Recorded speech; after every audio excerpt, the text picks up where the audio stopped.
ماہنامہ ترجمان القرآن دور حاضر میں قرآن مجید کے پیغام کو سمجھنے کا بہترین ذریعہ تازہ شمارے کی آڈیو ریکارڈنگ پیش کی جا رہی ہے، سماعت فرمائیے۔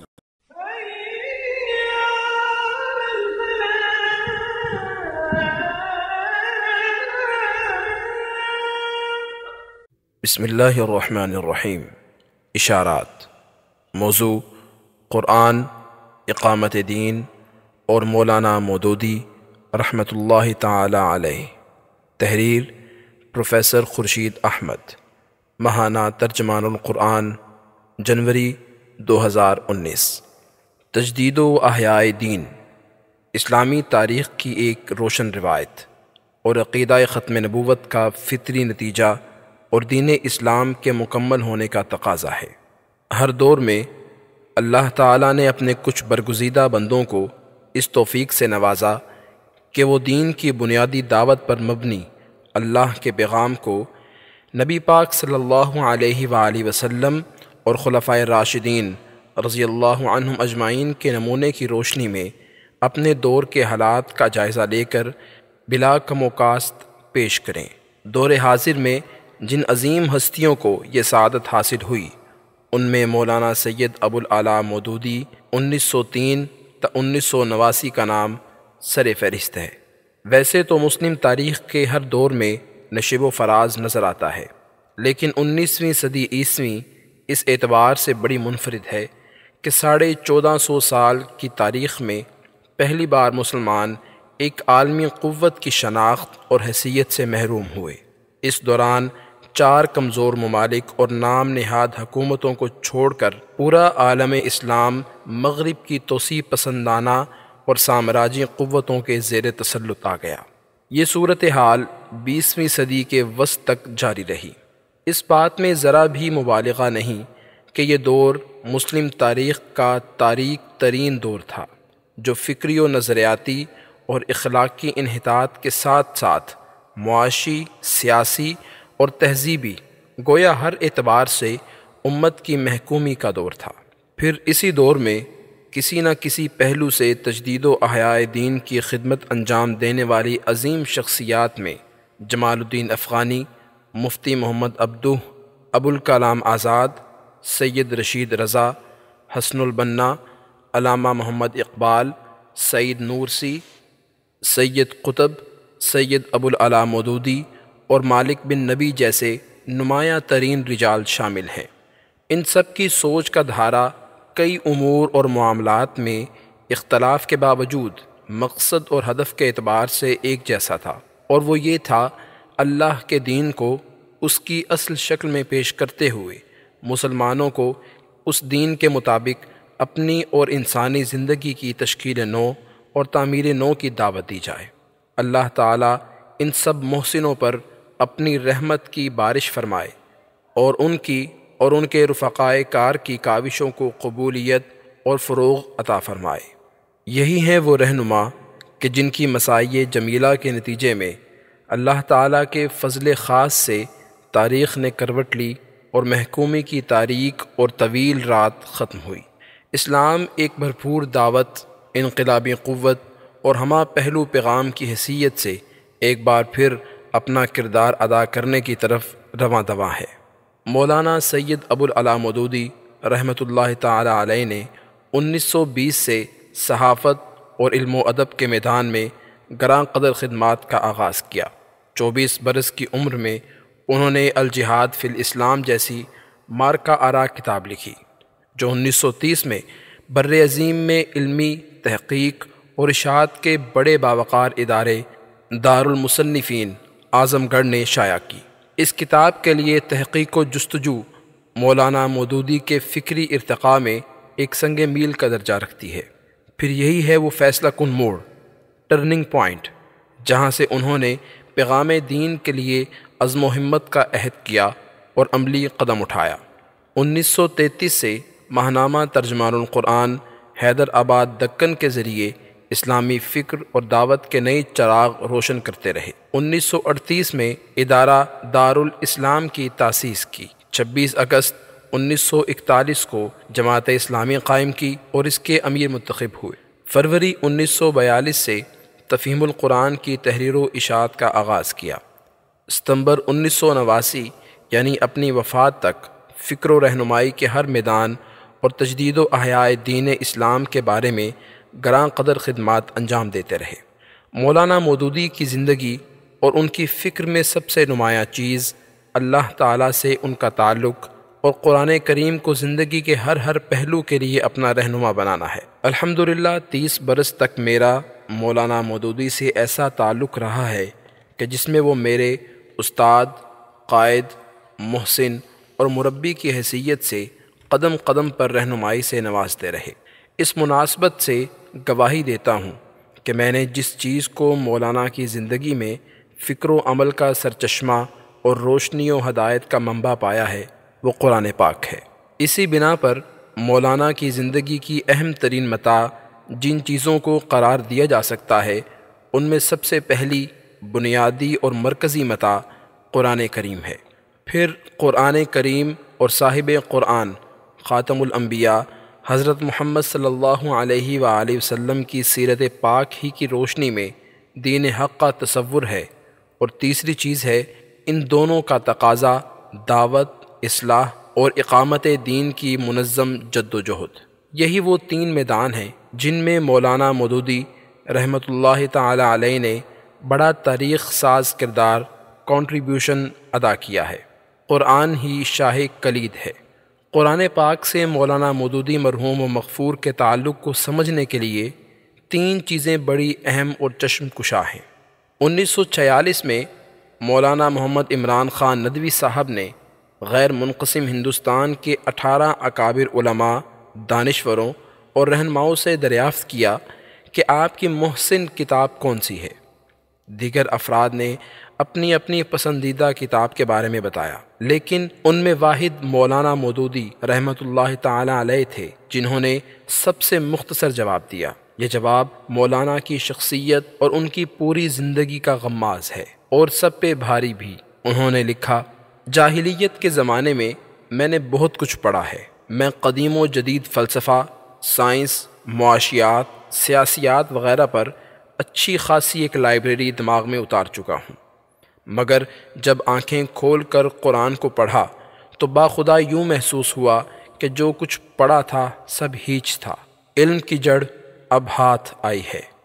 کانٹ، ہیگل، نیٹشے، مارکس اور دنیا کے تمام بڑے بڑے مفکرین اب مجھے بچے نظر آتے ہیں۔ بیچاروں پر ترس آتا ہے کہ ساری عمر جن گتھیوں کو سلجھانے میں الجھتے رہے اور جن مسائل پر بڑی بڑی کتابیں تصنیف کر ڈالیں پھر بھی حل نہ کر سکے، ان کو اس کتاب نے ایک 2 فقروں میں حل کر کے رکھ دیا ہے۔ اگر یہ غریب اس کتاب سے ناواقف نہ ہوتے تو کیوں اپنی عمریں اس طرح ضائع کرتے؟ میری اصلی محسن بس یہی ایک کتاب ہے۔ اس نے مجھے بدل کر رکھ دیا ہے، حیوان سے انسان بنا دیا، تاریکیوں سے نکال کر روشنی میں لے آئی، ایسا چراغ میرے ہاتھ میں دے دیا کہ زندگی کے جس معاملے کی طرف نظر ڈالتا ہوں حقیقت اس طرح برملا مجھے دکھائی دیتی ہے کہ گویا اس پر کوئی پردہ ہی نہیں ہے۔ انگریزی میں اس کنجی کو شاہ کلید، ماسٹر کی کہتے ہیں، جس سے ہر قفل کھل جائے۔ سو میرے لیے یہ قرآن شاہ کلید ہے۔ مسائل حیات کے جس قفل پر اسے لگاتا ہوں وہ کھل جاتا ہے۔ جس خدا نے یہ کتاب بخشی ہے اس کا شکر ادا کرنے سے میری زبان عاجز ہے۔ قرآن اور اقامت دین۔ مولانا مودودی رحمۃ اللہ تعالی علیہ کے لیے سب سے بڑی دولت اور زندگی کی سب سے بڑی ضرورت اللہ کی آخری ہدایت کی کتاب ہی ہے۔ قرآن ہی وہ ابدی ہدایت ہے جو خود خالق حقیقی نے اپنے بندوں کی رہنمائی اور ان کو زندگی میں کامیابی کا راستہ دکھانے کے لیے عطا فرمائی۔ مولانا مودودی رحمۃ اللہ تعالی علیہ کے نزدیک قرآن کی سب سے بڑی خصوصیت اس کا کتاب اللہ ہونا ہے، یعنی یہ رہنمائی کسی انسان کی طرف سے نہیں ہے، اس کا ذریعہ اور وسیلہ نبی پاک صلی اللہ علیہ وآلہ وسلم ہے۔ اللہ کو جاننے، اللہ سے جوڑنے اور اللہ کی خوشنودی حاصل کرنے کا واحد راستہ قرآن کی ہدایت کو تسلیم کرنا اور اس کے مطابق اپنی ذات کو اور ساری دنیا کو ڈھالنا ہے۔ اس کے 3 پہلو ہیں۔ پہلا اور سب سے اہم خدا شناسی ہے، جس سے ہم اللہ کو پہچان سکتے ہیں اور اللہ کی مرضی کے مطابق زندگی کو ڈھال سکتے ہیں۔ اس لیے اللہ پر ایمان اور اللہ کی مرضی کے مطابق زندگی کو ڈھالنا، زندگی کو گزارنا، قرآن سے تعلق کو جوڑنا اور قرآن کا فہم حاصل کرنا نہایت بنیادی اہمیت رکھتا ہے۔ قرآن کا اصل مخاطب انسان ہے اور قرآن کا اصل مقصود تمام انسانوں کی دستگیری ہے۔ جو اسے قبول کریں ان کے لیے یہ سراپا ہدایت ہے اور رہنمائی عطا کرتا ہے۔ یہی خدا شناسی اسلام کی بنیاد اور اسلام پر عمل پیرا ہونے کے لیے اصل سہارا اور قوت ہے۔ دوسرا پہلو خود شناسی ہے، یعنی یہ سمجھنا اور جاننا کہ اللہ ہمیں کیسے انسان کی حیثیت سے دیکھنا چاہتا ہے، یہ دیکھنا کہ ہمیں کیا کام سونپا گیا ہے اور کس معیار پر ہمیں کامیابی اور اجر ملے گا۔ اس چیز کو اگر ایک لفظ میں بیان کیا جائے تو وہ ہے استخلاف۔ اس کے لیے فرد کا تزکیہ کرنا، اس کی کردار سازی کرنا اور علم و عمل کے اعتبار سے اس لائق بنانا کہ وہ اللہ کی زمین پر اللہ کے خلیفہ کی حیثیت سے اپنا کردار ادا کرے، یعنی تقوی کا حصول۔ تیسرا پہلو ہے خلق شناسی۔ اس سے مراد ہے انسانوں سے، اداروں سے، معاشروں سے، اقوام سے اور کائنات میں خلق کی ہوئی ہر شکل سے قرآن و سنت کی ہدایت کے مطابق ربط و تعلق قائم کر کے معاملہ کرنا، تاکہ اللہ کی رضا حاصل ہو اور دنیا عدل، امن اور احترام آدمیت کا گہوارہ بن جائے۔ ان تینوں بنیادوں کو قرآن نے جامع اصطلاح اقامت دین میں سمو دیا ہے، اور یہی معنی عبادت کے ہیں۔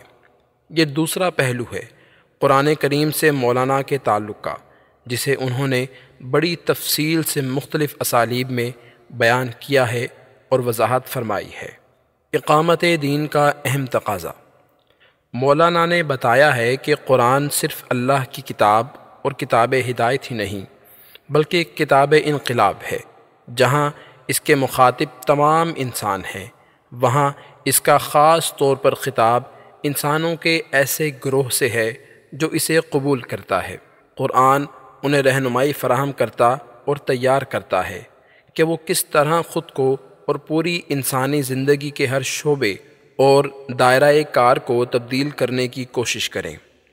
اس کے لیے دعوت، شہادت حق اور عمل بالمعروف و نہی عن المنکر کو جہاد فی سبیل اللہ قرار دیا ہے، اور ہدف دین کے پیغام کو عام کرنا اور اللہ کی مرضی کو غالب کرنا بتایا ہے۔ اس مقصد کو تفہیم القرآن کے مقدمے میں مولانا مودودی نے ان الفاظ میں بیان کیا ہے۔ فہم قرآن کی ساری تدبیروں کے باوجود آدمی قرآن کی روح سے پوری طرح آشنا نہیں ہونے پاتا جب تک عملاً وہ کام نہ کرے جس کے لیے قرآن آیا ہے۔ یہ محض نظریات اور خیالات کی کتاب نہیں ہے کہ آپ آرام کرسی پر بیٹھ کر اسے پڑھیں اور اس کی ساری باتیں سمجھ جائیں۔ یہ دنیا کے عام تصور مذہب کے مطابق ایک نری مذہبی کتاب بھی نہیں ہے کہ مدرسے اور خانقاہ میں اس کے سارے رموز حل کر لیے جائیں۔ یہ ایک دعوت اور تحریک کی کتاب ہے۔ اس نے آتے ہی ایک خاموش طبع اور نیک نہاد انسان کو گوشائے عزلت سے نکال کر خدا سے پھری ہوئی دنیا کے مقابلے میں لا کھڑا کیا، باطل کے خلاف اس سے آواز اٹھوائی اور وقت کے علمبرداران کفر و فسق و ضلالت سے اس کو لڑا دیا۔ گھر گھر سے ایک ایک سعید روح اور پاکیزہ نفس کو کھینچ کھینچ کر لائی اور دائی حق کے جھنڈے تلے ان سب کو اکٹھا کیا۔ گوشے گوشے سے ایک ایک فتنہ جو اور فساد پرور کو بھڑکا کر اٹھایا اور حامیان حق سے ان کی جنگ کرائی۔ ایک فرد واحد کی پکار سے اپنا کام شروع کر کے خلافت الہیہ کے قیام تک پورے 23 سال یہی کتاب اس عظیم الشان تحریک کی رہنمائی کرتی رہی، اور حق و باطل کی اس طویل و جاں گسل کشمکش کے دوران میں ایک ایک منزل اور ایک ایک مرحلے پر اسی نے تخریب کے ڈھنگ اور تعمیر کے نقشے بتائے۔ اب بھلا یہ کیسے ممکن ہے کہ آپ سرے سے نزاع کفر و دین اور مارکہ اسلام و جاہلیت کے میدان میں قدم ہی نہ رکھیں، اور اس کشمکش کی کسی منزل سے گزرنے کا آپ کو اتفاق ہی نہ ہوا ہو، اور پھر محض قرآن کے الفاظ پڑھ پڑھ کر اس کی ساری حقیقتیں آپ کے سامنے بے نقاب ہو جائیں؟ اسے تو پوری طرح آپ اسی وقت سمجھ سکتے ہیں جب اسے لے کر اٹھیں اور دعوت اللہ کا کام شروع کریں، اور جس طرح یہ کتاب ہدایت دیتی جائے اس طرح قدم اٹھاتے چلے جائیں۔ تب وہ سارے تجربات آپ کو پیش آئیں گے جو نزول قرآن کے وقت پیش آئے تھے۔ مکے اور حبش اور طائف کی منزلیں بھی آپ دیکھیں گے، اور بدر و احد سے لے کر حنین اور تبوک تک کے مراحل بھی آپ کے سامنے آئیں گے۔ ابو جہل اور ابو لہب سے بھی آپ کو واسطہ پڑے گا، منافقین اور یہود بھی آپ کو ملیں گے، اور سابقین اولین سے لے کر مؤلفۃ القلوب تک سبھی طرح کے انسانی نمونے آپ دیکھ بھی لیں گے اور برت بھی لیں گے۔ یہ ایک اور ہی قسم کا سلوک ہے جس کو میں سلوک قرآنی کہتا ہوں۔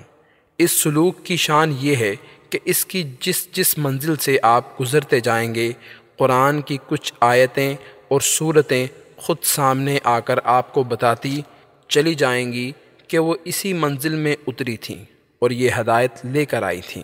اس وقت یہ تو ممکن ہے کہ لغت اور نحو اور معنی اور بیان کے کچھ نکات سالک کی نگاہ سے چھپے رہ جائیں، لیکن یہ ممکن نہیں ہے کہ قرآن اپنی روح کو اس کے سامنے بے نقاب کرنے سے بخل برت جائے۔ پھر اسی کلیے کے مطابق قرآن کے احکام، اس کی اخلاقی تعلیمات، اس کی معاشی اور تمدنی ہدایات اور زندگی کے مختلف پہلوؤں کے بارے میں اس کے بتائے ہوئے اصول و قوانین آدمی کی سمجھ میں اس وقت تک آ ہی نہیں سکتے جب تک کہ وہ عملاً ان کو برت کر نہ دیکھے۔ نہ وہ فرد اس کتاب کو سمجھ سکتا ہے جس نے اپنی انفرادی زندگی کو اس کی پیروی سے آزاد کر رکھا ہو، اور نہ وہ قوم اس سے آشنا ہو سکتی ہے جس کے سارے ہی اجتماعی ادارے اس کی بنائی ہوئی روش کے خلاف چل رہے ہوں۔ تفہیم القرآن، جلد اول، صفحہ 33 تا 35۔ اسلام ایک ہمہ گیر تحریک۔ قرآن سے اس تعلق کے ساتھ مولانا نے دوسری اہم فکری خدمت کنٹریبیوشن یہ انجام دی ہے کہ دین اسلام کو آج کی زبان میں ایک مکمل لائحہ عمل کے طور پر بڑی وضاحت سے پیش کیا ہے، جس میں دین اور دنیا کی کوئی تقسیم نہیں ہے۔ ایمان اس کی بنیاد ہے اور عبادت اس کا مظہر بھی ہے اور اس کے تقاضوں کے لائق بنانے کا ذریعہ بھی، لیکن اصل ہدف اور مقصود اللہ تعالیٰ کی رضا کا حصول ہے۔ ہر شعبہ زندگی کو اللہ کی مرضی کے رنگ میں رنگنے کی کوشش کرنا ہے۔ اس میں نجی، خانگی، اجتماعی، معاشرتی، معاشی، سیاسی، ملکی، عالمی سطح کے تمام تعلقات شامل ہیں۔ اس ضمن میں مولانا مودودی رحمۃ اللہ تعالی علیہ نے بنیادی نوعیت کے 4 مزید کام انجام دیے جو ان کی فکری خدمات میں نمایاں ترین مقام رکھتے ہیں۔ اسلامی فکر بے لاگ جائزہ۔ قرآنی بصیرت و رہنمائی کی روشنی میں انہوں نے مسلم معاشرے اور امت مسلمہ کی فکر، اس کی تنظیم اور اس کے اجتماعی اہداف پر تنقیدی و تجزیاتی نظر ڈالی، جہاں ان بنیادی وسائل کی قدر، تائید اور پشت پناہی کی جو اسلام کے پیغام اور دعوت کو محفوظ کرنے اور دین کے علم کو لوگوں تک پہنچانے کے لیے موجود تھے، وہیں اس امر پر گہری تشویش کا اظہار بھی کیا کہ عملاً ہر دور میں اہل خیر کی کوششوں کے باوجود ایسی کمزوریاں اور خامیاں در آتی رہی ہیں جو آخر کار مسلمانوں کی کمزوری اور زوال کی راہوں کو ہموار کرنے کا سبب بنی، اور آج بھی اسلام کی اشاعت اور مسلمانوں کے وقار میں اضافے کی راہ میں رکاوٹ ہیں۔ مسلم معاشروں میں دین سے عدم واقفیت اور جاہلیت کی گرفت بہت بڑا مسئلہ ہے۔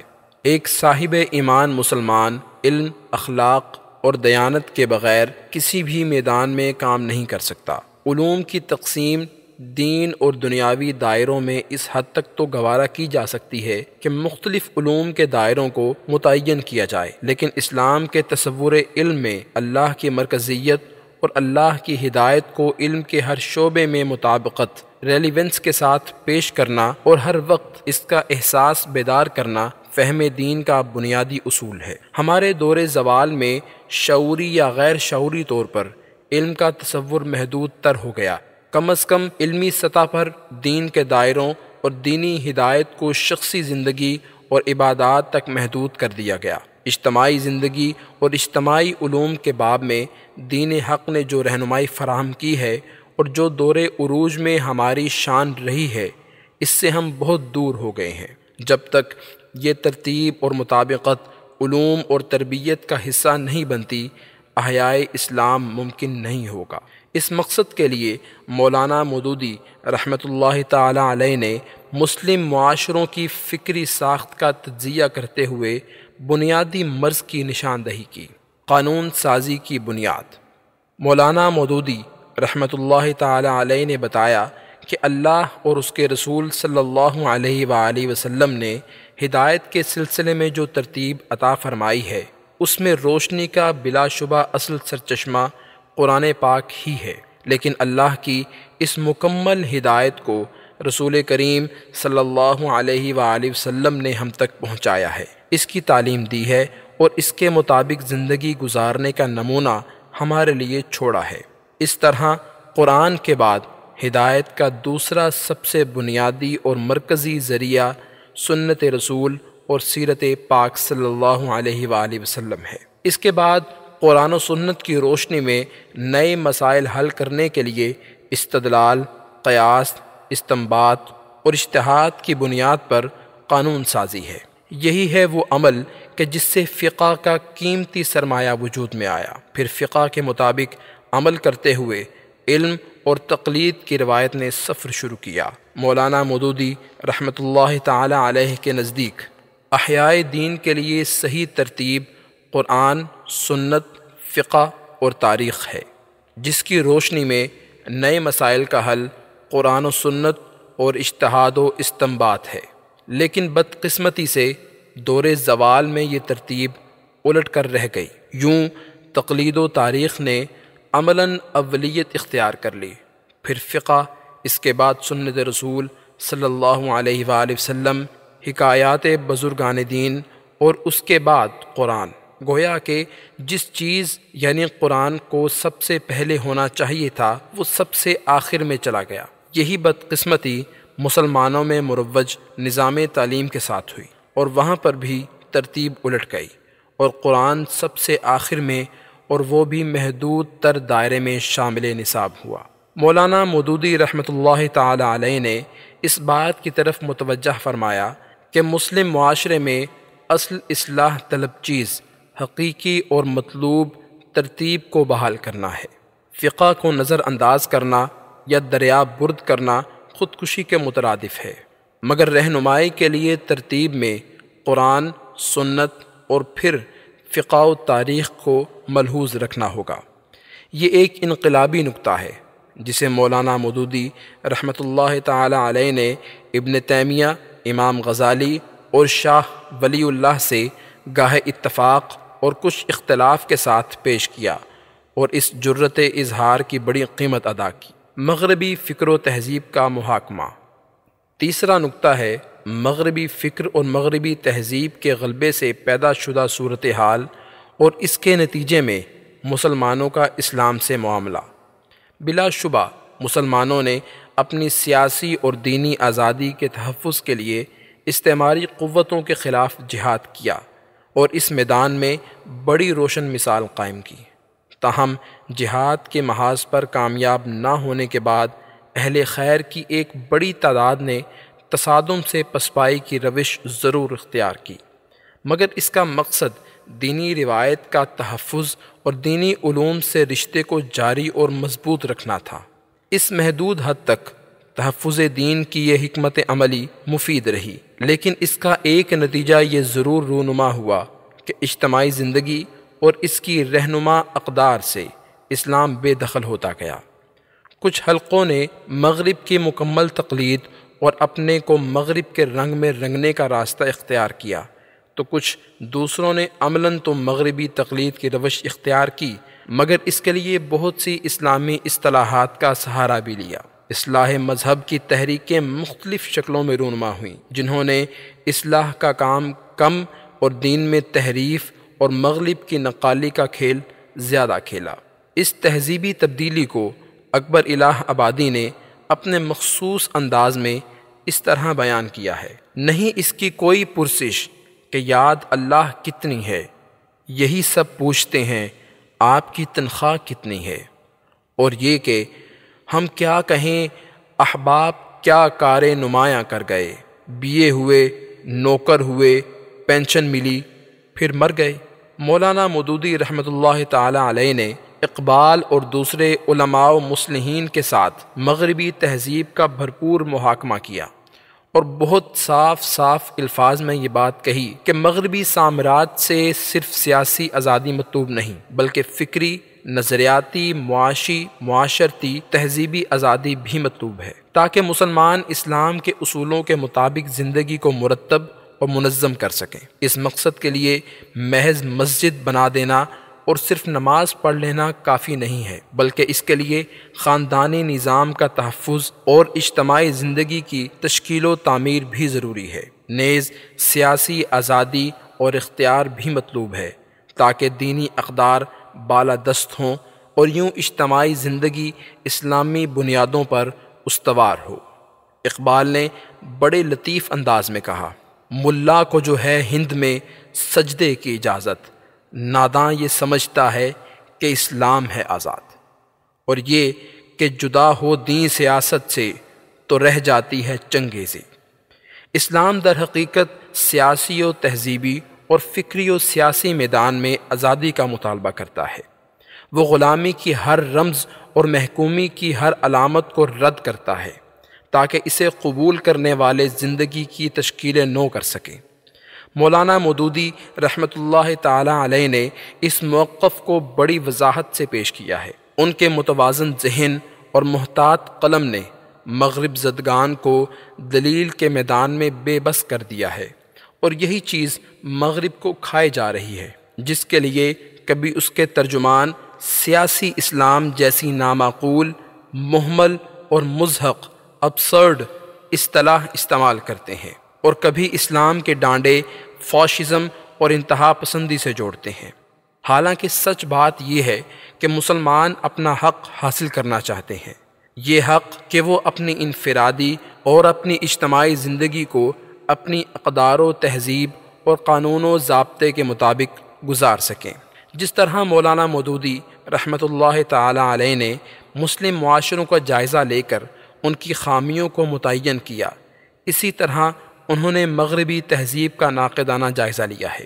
یہاں بھی انہوں نے اندھی تنقید اور اندھی تقلید دونوں کے مقابلے میں ایک آزاد، نظریاتی، منطقی اور اعتدال پر مبنی رویہ اختیار کیا۔ انہوں نے تعصب پر مبنی تحقیق و مطالعے کو عدل اور شرف انسانی دونوں کے لیے نقصان دہ قرار دیا ہے۔ مولانا نے مغرب اور مغربی تہذیب کو اس کے ماخذ کے مطالعے اور سرچشموں کے مشاہدے سے جاننے کی جستجو کی ہے، پھر ان بنیادوں پر تنقید کی ہے جو خدا ناشناسی یا خدا کی قدرت کے محدود تصور پر مبنی ہے۔ مولانا مودودی رحمۃ اللہ تعالی علیہ نے مغرب کے سامراجی کردار اور نظریاتی اور سیاسی پہلوؤں کا ہمہ پہلو محاکمہ کیا ہے، پھر مسلم دنیا کو مغرب کے اس اثر سے نکالنے کے لیے سیاسی، فکری، اجتماعی جد و جہد کی دعوت دی ہے۔ ساتھ ہی یہ بھی کہا ہے کہ مغرب میں یا مغرب کی ہر چیز غلط نہیں، اور نہ مشرق میں اور مشرق کی ہر چیز خیر ہے۔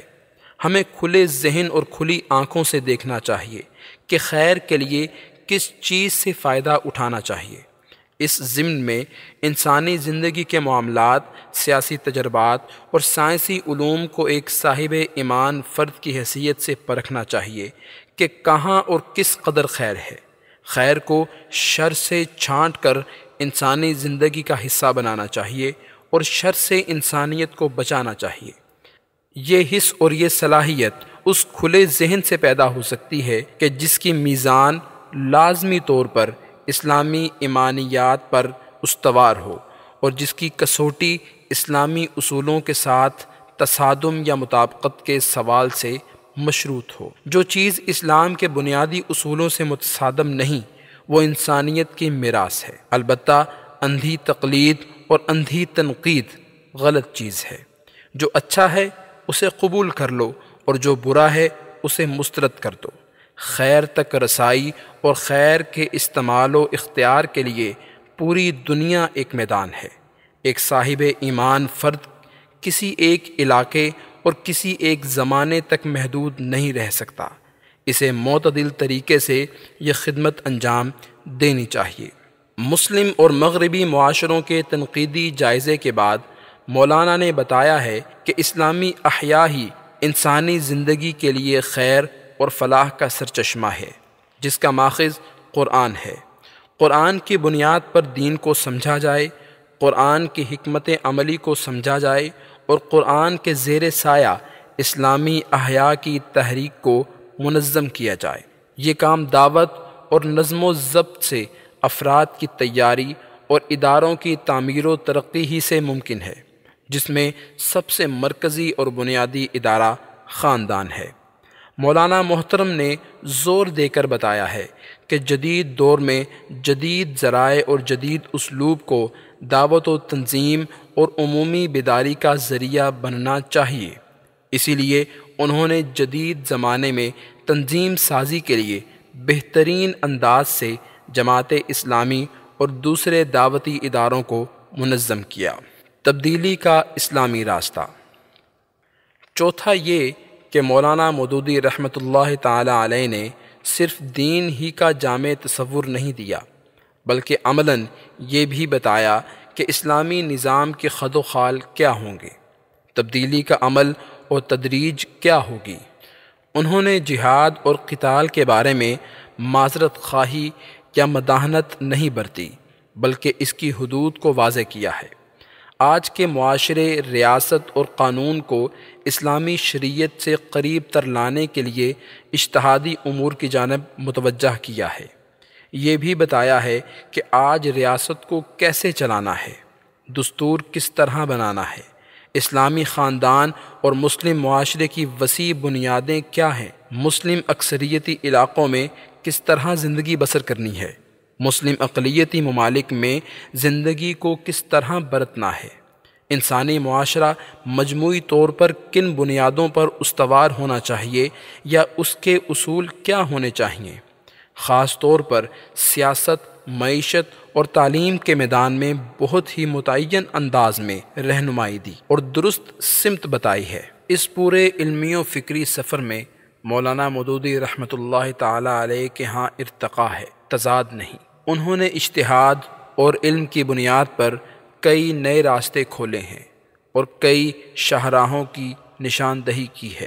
مولانا مودودی رحمۃ اللہ تعالی علیہ نے یہ بھی بتایا ہے کہ قومی ریاستیں، نیشن سٹیٹس مسلمانوں کی منزل نہیں، البتہ مسلم ممالک اور دنیا کے حالات کی روشنی میں وہ مسلم امہ کے اتحاد و اشتراک کی جانب رواں سفر کا ایک ذریعہ بن سکتی ہیں، بشرطے کہ وہ نظریاتی اساس پر اپنی تعمیر کریں۔ ہماری قومی ریاستیں مغرب کی طرح علاقائی اور جغرافیائی اکائیاں نہیں ہیں، بلکہ ایک نظریے کی علم بردار اور ایک جسد واحد کا حصہ ہیں، جنہیں ایک جاندار جسم سے الگ نہیں کیا جا سکتا۔ یہی ہے وہ سبق جو قرآن کریم نے ہر مسلمان کو پڑھایا اور سمجھایا ہے۔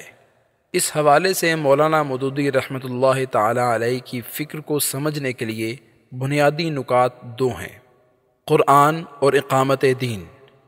ان کا سارا علم کلام اس کی تفسیر ہے اور ان کی تمام سرگزشت زندگی انہی کے مدار میں رواں رہتی اور پھلتی پھولتی ہے۔ ایک اہم بات جس کا ادراک بہت ضروری ہے وہ یہ ہے کہ مولانا مودودی رحمۃ اللہ تعالی علیہ نے ایک طرف قرآن و سنت اور تاریخ تجدید و احیاء کے گہرے مطالعے اور تجزیے کی روشنی میں اسلام کے تصور حیات کو اس کی مکمل شکل میں پیش کیا۔ ایمان اور تزکیے کے ساتھ زندگی کے پورے نظام کی اسی بنیاد پر تعمیر و تشکیل کا واضح تصور اور نقشہ پیش کیا۔ پھر اس کے مطابق زندگی کے نقشے کو بدلنے کے لیے دعوت اور منظم تحریک کی ضرورت اور حکمت کو واضح کیا۔ وہیں سوچ کا ایک انداز، تحقیق کا ایک اسلوب اور افکار اور حکمت عملی کی تشکیل کے لیے قرآن و سنت کی روشنی میں خطوط کار مرتب کیے، جسے میں مولانا مودودی رحمۃ اللہ تعالی علیہ کا منہج میتھڈولوجی کہتا ہوں۔ اس عمل میں انہوں نے قرآن و سنت سے مکمل وفاداری پر زور دیا ہے۔ تاریخی روایات کے تسلسل کے ساتھ بدلتے ہوئے حالات اور زمانے کے تقاضوں کا ادراک کرنے اور ان کی روشنی میں حدود اللہ کی پاسداری اور مقاصد شریعت سے وفاداری کو لازم قرار دیا ہے۔ پھر زبان و بیان، دلیل و استدلال، تنظیم اور نظام کار اور پالیسی کے میدان میں نئے تجربات کی ضرورت اور حدود کو بھی معین فرمایا۔ ان امور کی روشنی میں مسلمانوں کی اپنی تاریخ اور دور حاضر کی غالب تہذیب دونوں کا تنقیدی نظر سے جائزہ لیا اور نئے تجربات کیے۔ مولانا محترم کے انداز فکر اور تحقیق و تجزیے کے اسلوب دونوں میں ہمارے لیے بہترین رہنمائی ہے۔ مسلمانوں کو عہد حاضر میں تجدید و احیاء دین کے لیے سرگرم اور متحرک کرنے پر اللہ تعالیٰ انہیں بہترین انعامات سے نوازے، آمین۔ صحت کی خرابی کے باعث یہ مضمون نائب مدیر کو املاء کرایا گیا۔ مدیر ادارہ عکس و آواز آڈیو اور ویڈیو کی دنیا میں معروف نام، دروس قرآن و حدیث، حمد باری تعالی، نعت رسول مقبول، نصیحت آمیز تقاریر، تحریکی ترانے اور مشہور نظمیں عرصہ دراز سے آپ کی خدمت میں پیش کر رہا ہے۔ دعوت و تبلیغ کے لیے ادارہ عکس و آواز ایک منفرد انداز کے ساتھ